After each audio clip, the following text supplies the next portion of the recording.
자, 오늘은 오악에 대해서 공부를 조금 하도록 할게요. 오악. 자, 이제 드디어 뭔가 이렇게 상 공부를 시작하는 것 같아요. 이제 한 4주 만에, 4주차 만에. 자, 오악. 뭐 이 용어만 알면 돼요. 오악. 이게 오악은 5개의 이게 큰 산악자니까 5개의 큰 산을 얘기하거든요. 5개의 큰 산. 그럼 5개의 큰 산은 코를 중심, 사실 5개의 큰 산은 뭐냐 하면 이 오악을 만들어낸 용어는 중국에서 최고 높은 산 5개를 얘기를 하는 겁니다. 그러니까 이 용어를 잘 이해를 해야 돼요. 제가 이걸 목이 터져라 가르쳐 줘봐도 대학원생들도 이것만 이해하라 해도 그게 무슨 말인지를 모르는 거야. 자, 봐요. 오악은 5개 산이야. 그냥 용어는 알아. 아, 큰 산은 대학원 다니는 놈이 큰 산악자 모르는 놈이겠어요? 그런 뜻이 아니라, 자, 오악이라는 건 큰 산이에요. 큰 산이라는 거는 산은 웅장해야 됩니다. 어느 정도 사이즈가 있어야 된다는 거예요. 그러면 우리 얼굴에서 봤을 때 산을 어디로 보냐면 코가 중심이에요. 이 중앙입니다. 코가 중심이고 그 다음에 양쪽 광대뼈, 광골, 네, 광골이고 그 다음에 이마하고 턱을 얘기하는 거예요. 이 5개 산이에요. 이 5개에 대한 산에 대한 의미를 잘 이해를 해야 되는데, 일단은 오악은 큰 산이니까 커야 된다는 겁니다. 그럼 다시 말하면 얼굴에서 적당한 크기로 커야 돼요. 클수록 좋다는 뜻이 돼요. 그 대신에 물론 그 균형과 조화가 제일 중요하니까 상은 균형과 조화예요. 균형과 조화. 그러니까 균형과 조화니까 균형이나 조화를 깨뜨리지 않는 선에서는 최대한 크면 클수록 좋다는 거죠. 그리고 그러면 거꾸로 작으면 안 된다는 겁니다. 자, 코가 예를 들어서 작다. 코는 자기 자신이에요. 그럼 코가 작으면 상대적으로 광대뼈가 클 확률이 높아요. 여기가 많이 작으면, 물론 광대뼈가 없을 수도 있겠지만, 그러면 코는 자기 자신이고 이게 임금이고 이게 신하예요. 그러면 임금이 없는 꼴이 되겠죠? 무주공산이 돼가지고 그런 사람들은 자기 거를 챙길 줄 모릅니다. 그러니까 왕이 약하고 임금이 득세를 하는 그런 형태이죠.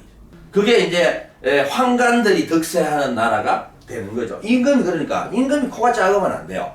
물론 코가 작아갖고 임금이 되기는 어렵지. 자의적으로 되기는 어렵지. 누가 앉혀놓으면 모르겠지만, 예, 그런 식이라고 보면 되는데, 그러면 코만 중요한 게 아니라 이마하고 턱도 적당하게. 그래서 적당한 게 참 어렵습니다. 적당히. 자,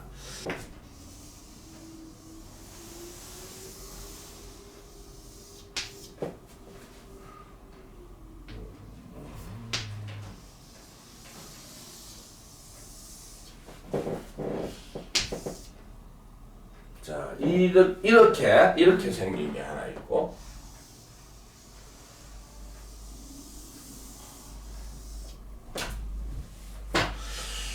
그림은 심히 못 그리네. 심하게 못 그리네. 그 다음에, 자, 이렇게 보면, 자, 이게 이마입니다. 그죠? 요게 턱이에요. 여기도 이마입니다. 이게 턱이고요. 그래서 이걸 천지라고 얘기하고, 이거는 부부예요. 부부. 네. 그러면 요렇게 생긴 거를 있을 유자에 정이 있다 이 말입니다. 네. 그러면 정이 있으면 서로 조응한다는 뜻이에요. 조응. 이거는 이렇게 생긴 놈은 정이 없어요. 그래서 무정하다는 겁니다. 무정하고 또 하나는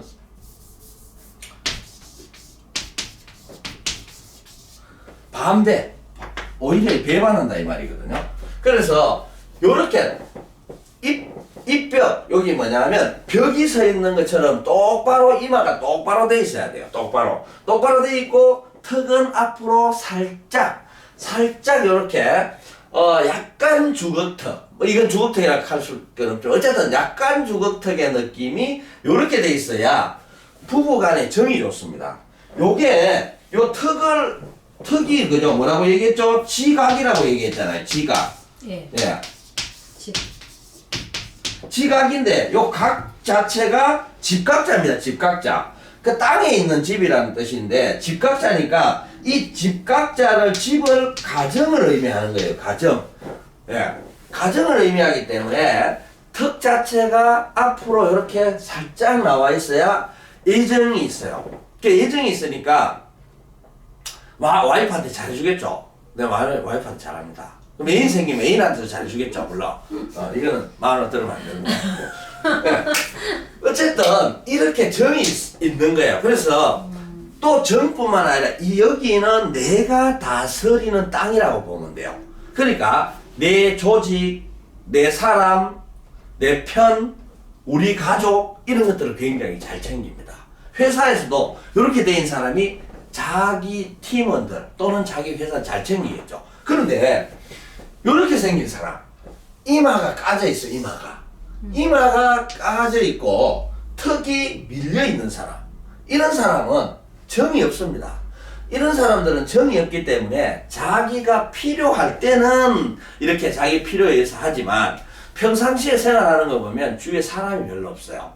네, 주위에 사람이 별로 없기 때문에 이런 사람들은 외로운 팔자가 되죠. 또 여기가 턱이라는 거 인생의 말년이에요. 이런 사람도 있잖아. 아, 밋밋하게 이렇게 쭉 내려온단 말입니까? 이렇게 말고 네. 길게 그냥 이렇게 뻗은 사람. 아, 그래도 그런 사람이 요거하고 요 중간쯤 되겠죠. 그게 정이 없네. 네, 조금 정이 약간 이렇게 감싸주는 게 좋죠. 그렇다고 해서 이 사람보다는 더 좋겠지만, 근데 의외로 이렇게 밀린 사람 많습니다. 이런 사람은 정이 별로 없어요. 그러다 보니까 결혼 생활이 잘 안 됩니다. 남자 여자 할 것 없이. 왜? 정이 있어야 결혼 생활이 될 거 아닙니까? 그럼 뭐 얘기하는 것도 좀 예쁘게 얘기 안 해요. 좀 툭툭거립니다. 기본적으로. 그러다 보니까 주위에 사람이 잘 없고 외롭다 이 말입니다. 사람이 없으니까. 그런데 이렇게 돼 있는데 광대뼈까지도 밀린 사람이 있어요. 그럼 옆에서 봤을 때는 바가지 엎어놓은 것 같아요. 바가지 엎어놓은 거. 여기도 밀려있고 여기도 밀려있고 여기 앞으로 봐도 광대뼈가 이렇게 돼 있는 거예요. 그러면 이렇게 돼 있으니까 결국 뭐냐 하면 코만 톡 튀어나온 거지. 코만 전체적으로 싹 밀려있고 그죠. 이렇게 돼 있으면 이 배신지상이라는 거예요. 이게 대부분의 경우에는 이렇게 생긴 사람은 지킬 만큼 지키다가 어쩔 수 없는 상황에서 물론 등을 돌릴 수도 있지만 대부분은 아주 정이 많습니다. 그래서 유정한 사람이다 이렇게 얘기를 하는 거고, 이렇게 턱이 이마가 밀리고 턱이 밀린 사람을 정이 없다, 배신지상이다. 어쨌든 주위의 친구라고는 거의 없습니다. 그래서 이런 부분들이 너무나 이런 걸 나중에 보다 보면요, 이거 안 맞아도 되는데 너무 잘 맞아요. 예. 그래서 이 얘기는 왜 얘기를 하냐면, 요렇게 생긴 사람하고는 자기가 금전거래나 이런 거 전생에 하시면 안 돼요. 금전거래를. 그러니까 정 어렵다 하면 내가 진짜 꼭 돌봐줘야 되면 그냥 주면 주지, 빌려주면 마음의 상처를 받습니다. 그래서 그런 거래 관계를 안 하는 게 좋다. 또 만약에 회사에서도 마찬가지예요. 핵심적인 위치에 이런 친구들을 배치를 하면 안 돼요. 회사 차원에서도. 그러면 이런 친구들이 꼭 필요할 때도 있어요. 왜냐하면 코가 앞으로 딱 코만 있기 때문에 이렇게 바람 맞는 게 별로 없잖아요. 그럼 돌격대장 역할을 잘 하거든요. 그래서 회사가 신생회사 같은 데서 이런 친구들을 투입을 해가 처음에 좀 다소 무리수가 따르더라도 처음에 뭔가를 만들어낼 때는 이런 친구들이 당연히 좋죠. 그러니까 영업계통이나 이런 데서는 괜찮지만 기본 조직 안에서는 이런 친구들은 주의를 해야 돼요. 그러면 이것만 보는 게 아니고, 이걸 보면 이런 친구들이 귀를 보면 거의 이렇게 이반이 되어 있습니다. 이게. 예. 이반이라고 하는데, 귀가 윤이 이렇게 있는데 과기 밖으로 튀어나와 있어요. 이런 사람들은. 응? 이게 이반이라는 거야. 이게. 예, 이렇게. 뭐 웬만하면 연예인들 거의 100% 거의 다 돼 있고요. 이런 사람들은 보통 봤을 때 좀 튄다 이렇게 보면 돼요. 좋은 의미로 보면 튄다. 튄다는 것도 예를 들어서 아이디어를 가지고 뭔가 하는 직업에서는 좋은 거죠. 튀는 게. 그런데 아주 이렇게 좀 조화가 중요시 되는 조직에서는 별로 안 좋을 수 있겠죠. 그래서 어쨌든 이 요것만 지금 5학에서는 제가 지금 그려드린 이 그림만 머릿속에 좀 넣어놓으시면은 뭐 어느 정도는 이해가 된다라는 겁니다. 5학은 얼굴에서 도드라진 코, 양볼, 이마, 턱을 말하며 균형과 조화를 깨트리지 않는 선에서 클수록 좋다. 이마와 턱의 모양으로 부부의 금슬을 보는데 이마는 반듯한 게 좋고 턱은 앞으로 조금 나온 것이 좋다. 턱이 앞으로 나오면 집에 대한 애정이 있으며 팀원에게 인정받는 리더십으로서 영향력이 크지만 반면 이마가 뒤로 누워 있으며 턱이 뒤로 밀려난 사람은 정이 없다. 코를 제외한 나머지 부분이 뒤로 밀려나면 서로 믿지 못하고 신의를 저버리는 배신지상이다. 귀가 튀어나온 사람은 아이디어를 중시하는 업계나 연예인이 적합하다.